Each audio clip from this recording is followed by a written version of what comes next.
তুমি রোজ সকালের একটুখানি শান্তি, তুমি দুপুরের কাঠখোট্টা গরমে এক চুমুক তৃপ্তি, তুমি রোজ বিকেলের আড্ডাবাজ কিংবা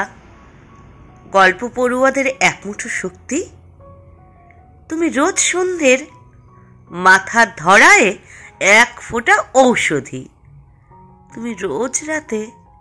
কিংবা মাঝরাতের সঙ্গী।